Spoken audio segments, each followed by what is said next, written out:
Shalom, bienvenidos a Vía Haftaj Israel, una frase hebrea que significa amarás a Israel. Esperamos que se queden con nosotros durante los próximos 30 minutos, ya que nuestro maestro, el Dr. Baruch, nos compartirá una enseñanza expositiva de la Biblia. El Dr. Baruch es profesor titular del Instituto Zera Abraham con sede en Israel. Aunque todos los cursos del instituto se imparten en hebreo, el Dr. Baruch se complace en compartir este video semanal en inglés con doblaje al español. Para más información, por favor, visítenos en amarasaisrael.org. Aquí está Baruch y la lección de hoy. Una de las cosas que deberíamos pedir en oración es poder ver las cosas desde la perspectiva de Dios. Solo cuando vemos las cosas desde su punto de vista, con su entendimiento, es que podremos responder apropiadamente. Es decir, que podremos responder en obediencia a su revelación. Pero usualmente, debido a una falta de fe, debido a un entendimiento inadecuado de las Escrituras, no llegamos a un correcto entendimiento de lo que ocurre en nuestra vida, de lo que Dios quiere hacer. Hay eventos que nos producen tristeza, pero si conociéramos la verdad de lo que este evento producirá, en realidad estaríamos regocijados. ¿No es eso lo que la Escritura dice? Regocíjense en cualquier circunstancia. Hemos recibido ese poder para vencer, de conocer el contentamiento de Dios sin importar lo que está pasando físicamente. Y quiero compartir esto. Es únicamente cuando tenemos un correcto entendimiento del reino, cuando interpretamos las cosas desde la perspectiva del reino, solo entonces podremos responder de una manera que glorifica a Dios.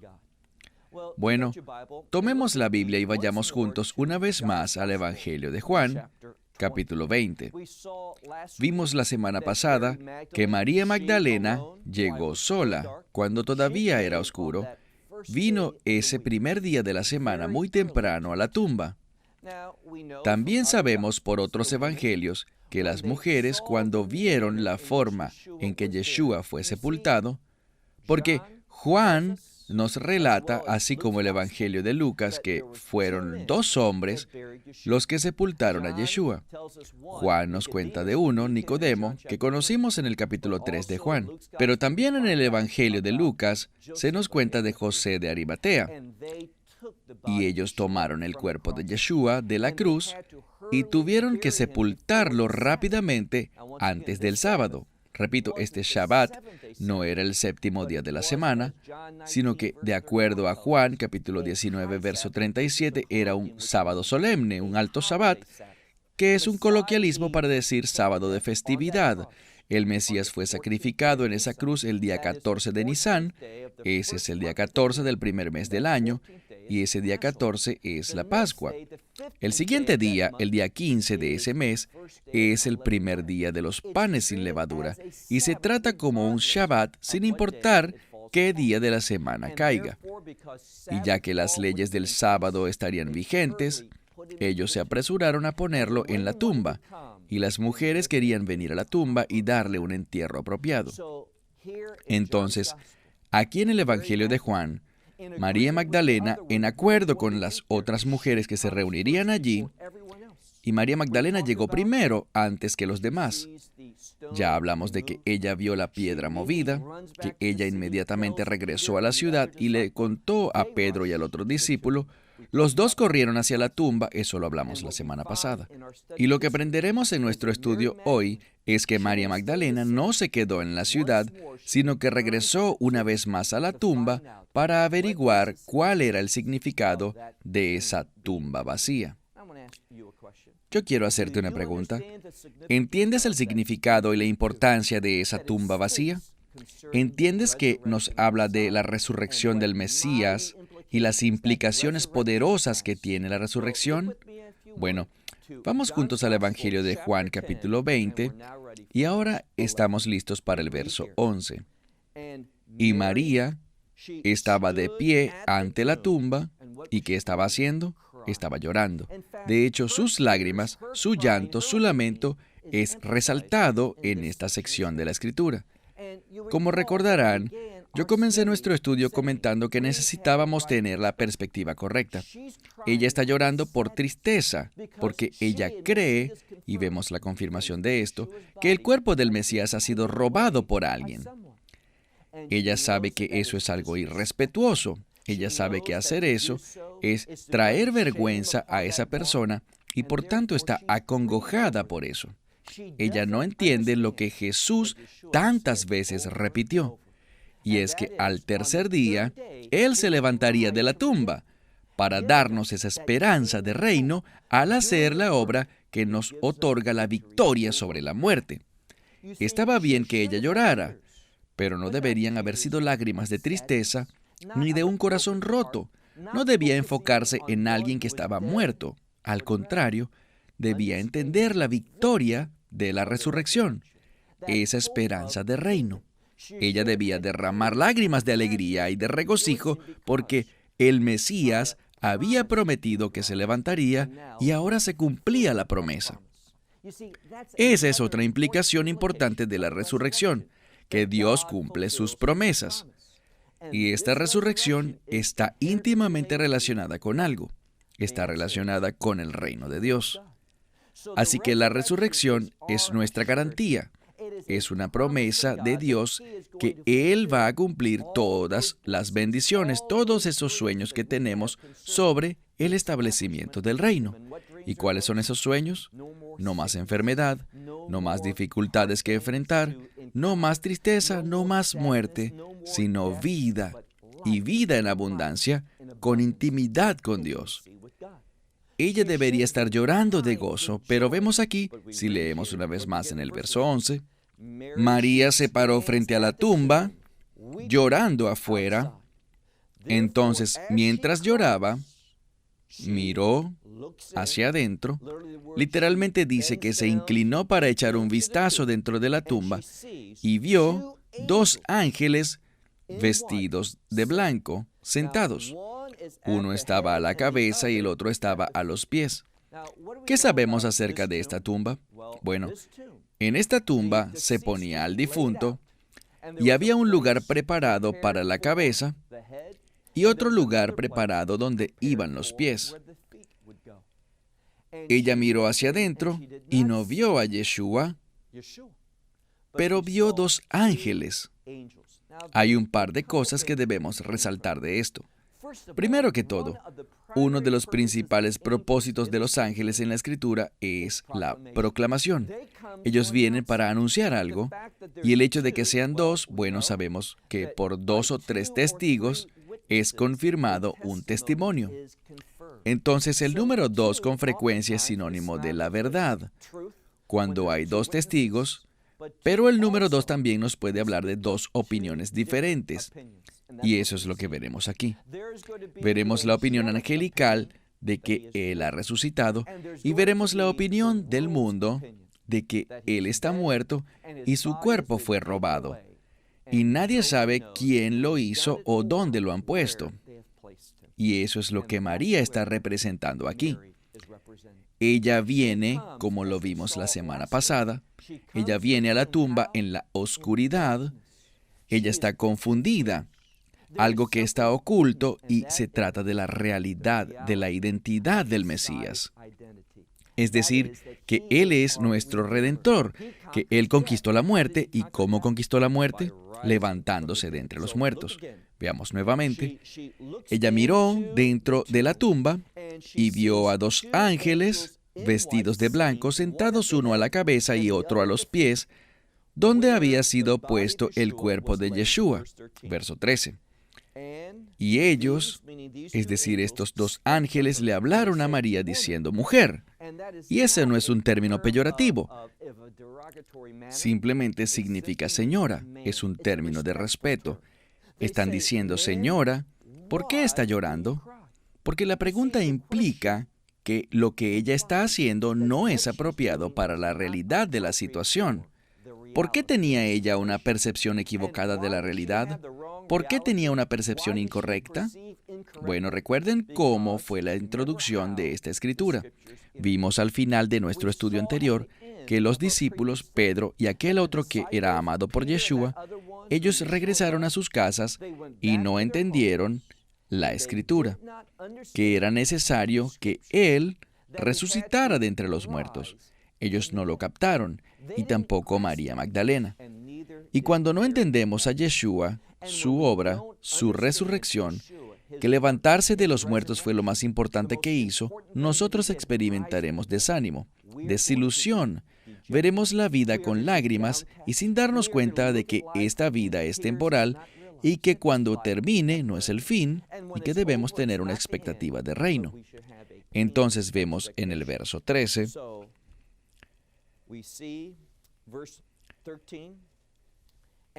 y ellos le hablaron diciendo, «Mujer, ¿por qué estás llorando?» Y ella les dijo, «Porque se han llevado», y esto me gusta, «a mi Señor». Ella sigue en sujeción a lo que Yeshua enseñó. Ella sigue demostrando adoración. La muerte del Mesías no destruyó su fe, pero era una fe incompleta. Ella no entendía cuál era el propósito de su venida. Parte de eso era rendir su vida. Recuerden lo que dice la Escritura. Era necesario que muriera. ¿Por qué? No hay redención sin muerte.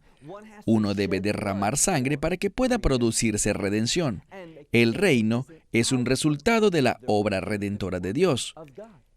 Este pasaje se trata de la verdad del reino, pero ella no lo entiende. Ella sigue enfocada en el cadáver. Entonces ella les habla diciendo, ¿a dónde han llevado su cuerpo? No lo sé. Y luego de decir estas cosas, vamos al verso 14, ella se dio la vuelta y desde atrás, esa frase es muy extraña, ella se da la vuelta y desde atrás, ¿qué significa eso? Bueno, si eres un buen estudiante de las Escrituras, ¿sabes qué vendrá a tu mente? Génesis capítulo 22. Ahora, Abraham, recuerden el pasaje de la Escritura del ofrecimiento de Isaac. Cuando Dios le pide a Abraham ir al monte Moriah, ¿qué significa ese término Moriah? En la Escritura, Moriah significa Jehová es mi maestro.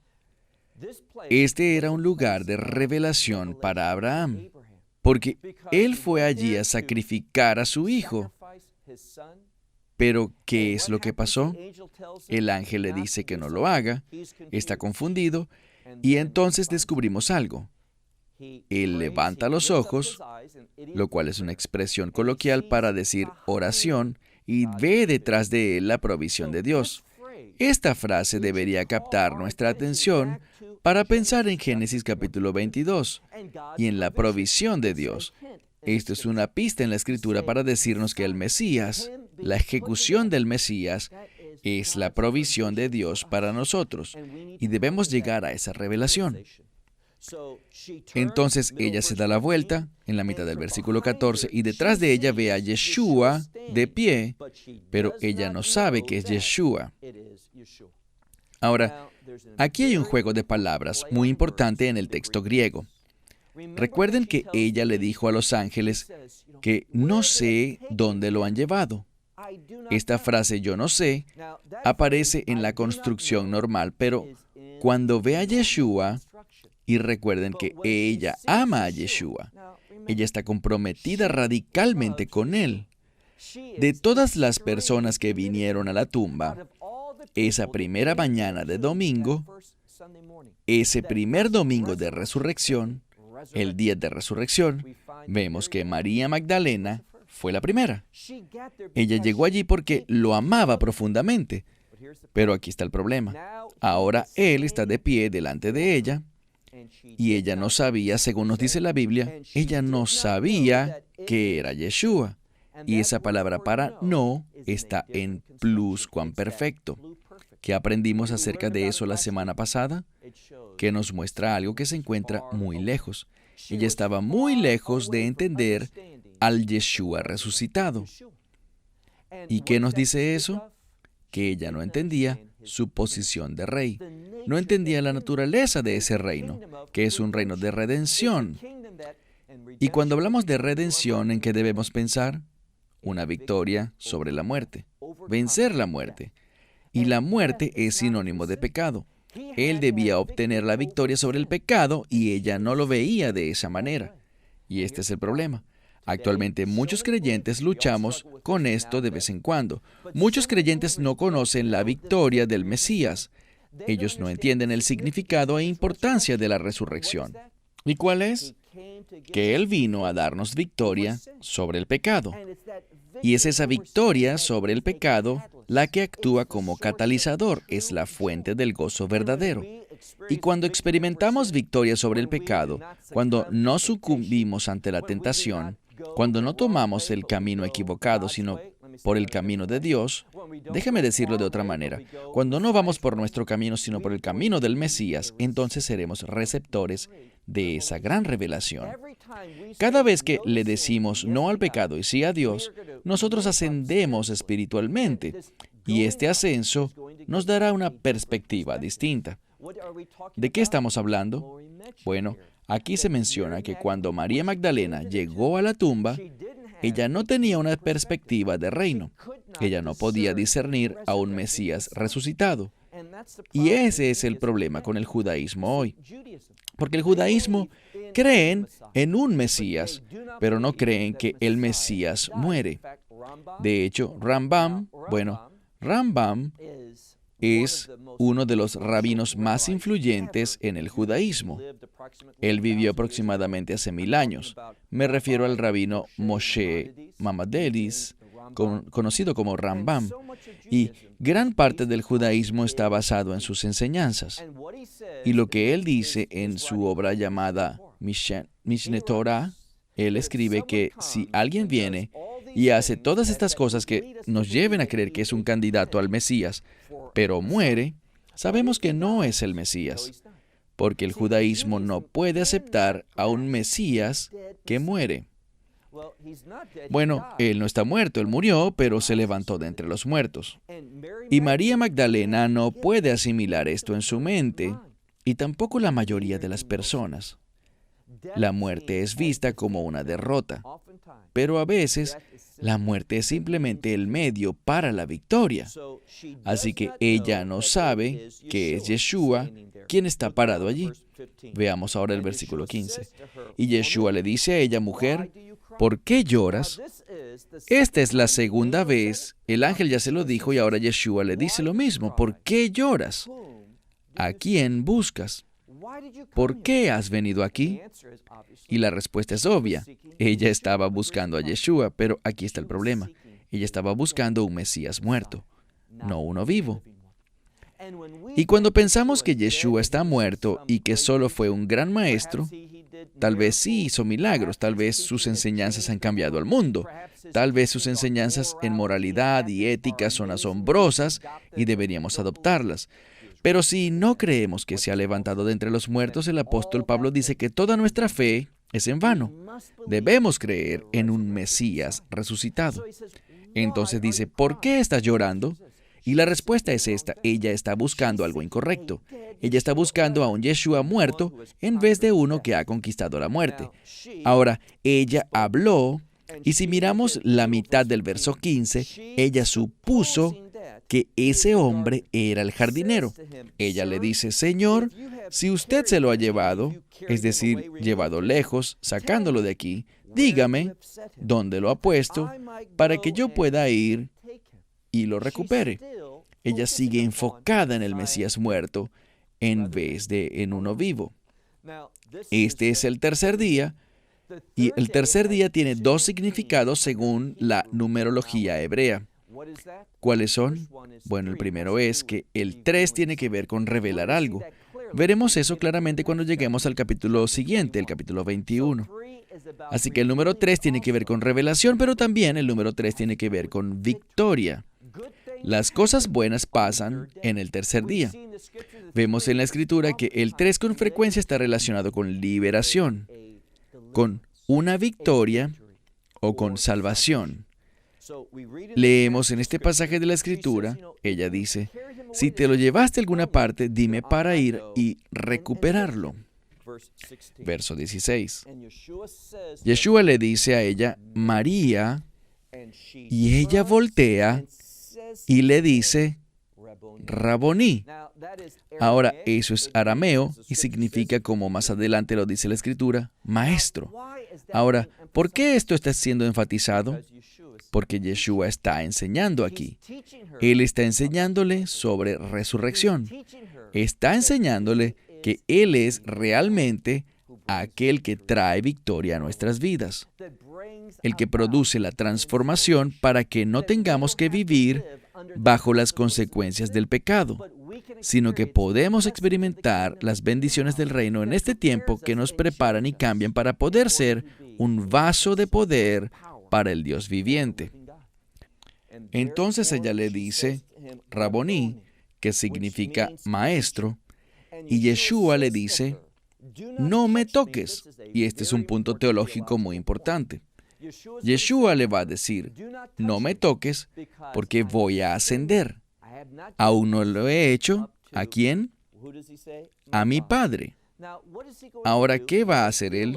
Los teólogos han dicho que después de la resurrección, el Mesías se levantó para terminar la obra de la redención. Ahora, cuando Él murió en esa cruz, al entregar su vida, la obra estaba terminada. Todo lo que tenía que ser hecho, se había hecho. Pero también hay otro aspecto de este trabajo que, después de la resurrección, Yeshua tenía que hacer.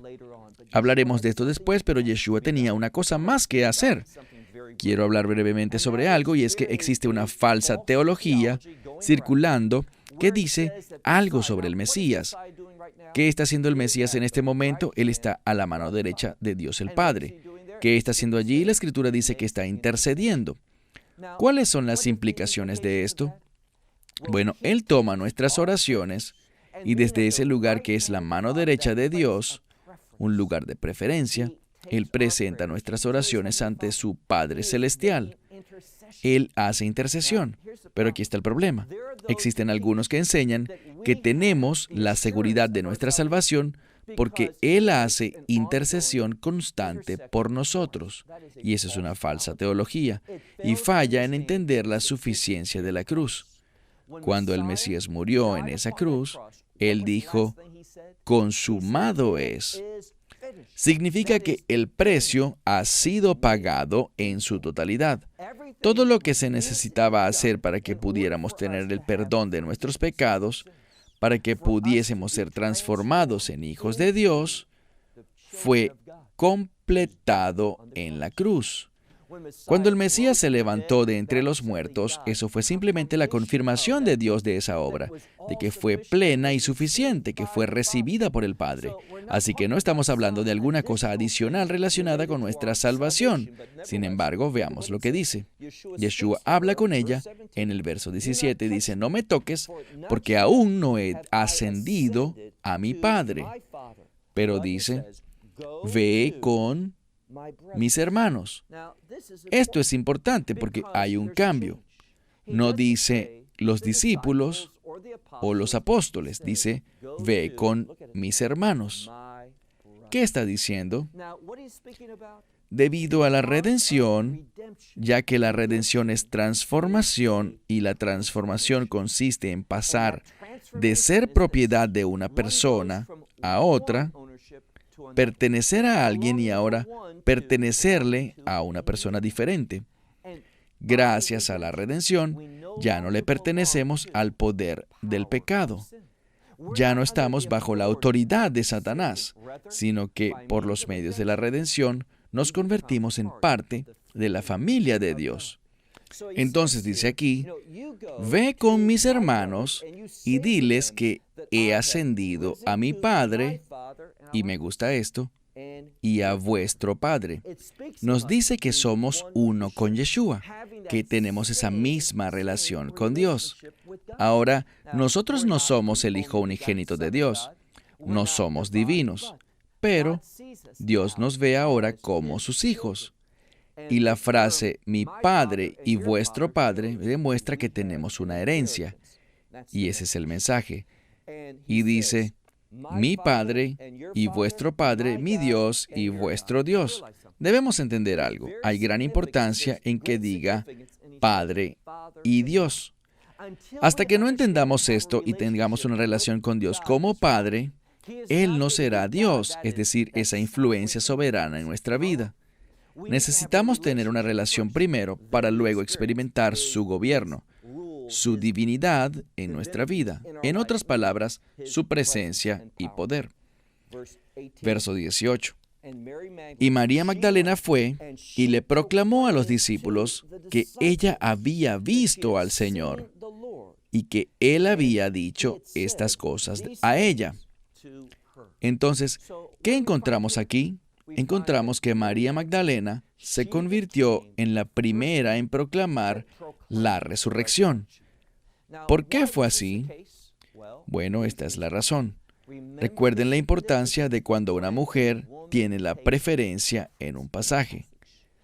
Cuando el pasaje cambia y la eleva a ella, ¿qué hemos aprendido aquí?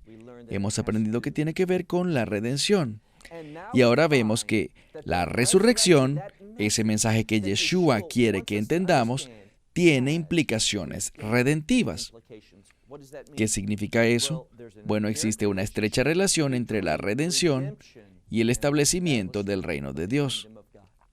Así que cuando dice, ve y proclama a los discípulos, ella fue la que decía, debemos proclamar la redención.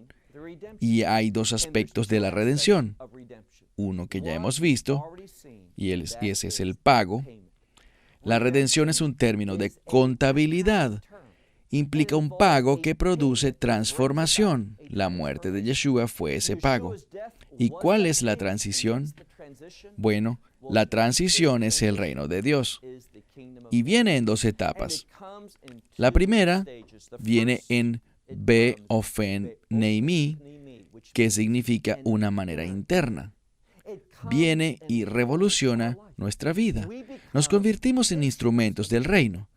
Demostramos el reino, pensamos de acuerdo al reino, hablamos de acuerdo al reino y debemos comportarnos de acuerdo al reino. Ahora, el pago es la primera etapa. La segunda es el reino en su plenitud, su establecimiento. Y de eso debemos hablar, de que viene un reino y el Mesías es el Señor sobre ese reino. Y es solo cuando aceptamos su pago y el resultado de ese pago, solo entonces vamos a poder ver las cosas en una forma correcta.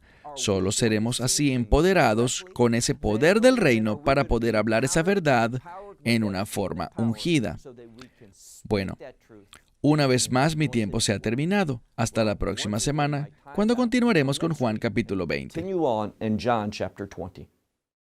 Esperamos que te hayas beneficiado del mensaje de hoy y lo compartas con otros. Por favor, haz planes para unirte a nosotros cada semana en este momento y en este canal para otra transmisión de amarasaisrael.org.